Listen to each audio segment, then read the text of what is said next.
శ్రీ గురుచరిత్ర అధ్యాయం 17 శ్రీ గణేశాయ శ్రీ సరస్వతి శ్రీ గురుభ్యో నమః. శ్రీ నృసింహ సరస్వతి స్వామి వైద్యనాథం నుంచి సంచరిస్తూ భువనేశ్వరి దేవి సన్నిధి అయిన బిల్లబటి గ్రామం చేరి అక్కడి ఉదుంబర వృక్షం కింద ఉంటూ అక్కడే ఒక చాతుర్మాస్య దీక్ష చేశారు. కరవీరపురంలో వేదశాస్త్ర పారంగతుడైన బ్రాహ్మణుడు ఉండేవాడు. అతనికి మందమతి అయిన కొడుకు పుట్టాడు. పిల్లవాడిని చిన్న వయస్సులోనే తల్లిదండ్రులు చనిపోయారు. మందమతి అవడంతో అతనికి చదువు రాలేదు. అందరూ సుంటాన్ని హేళన చేస్తుంటే అతనికి ఎంతో అవమానం, వ్యధ కలిగాయి. బ్రతుకు మీద విరక్తి కలిగి అరణ్యంలోకి వెళ్ళి తిండి మాని ప్రాణాలు విడుద్దామని నిర్ణయించుకొని ఇల్లు విడిచి నడుస్తూ రాత్రికి బిల్లబటి అనే గ్రామం చేరారు.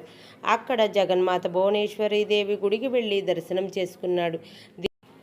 దేవి అనుగ్రహం కోసం అన్నోదకాలు త్యజించి 3 రోజులు సత్యాగ్రహం చేశాడు. దేవి దర్శనం ఇయ్యలేదు.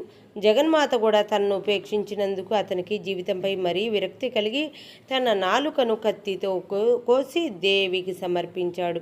ఆ రోజు దేవి ముందు నమస్కరించి, హే జగన్మాత, ఈరోజు దర్శనం ఇవ్వకపోతే రేపు నా తలనే నీకు సమర్పిస్తాను అని ప్రతిజ్ఞ చేశాడు. ఆ రాత్రి దేవి స్వప్నంలో దర్శనమిచ్చి, కృష్ణా నదీ తీరాన ఉదంబర వృక్షం క్రింద అవతార పురుషుడున్నాడు, ఆయనను శరణువేడు అని ఆదేశించింది.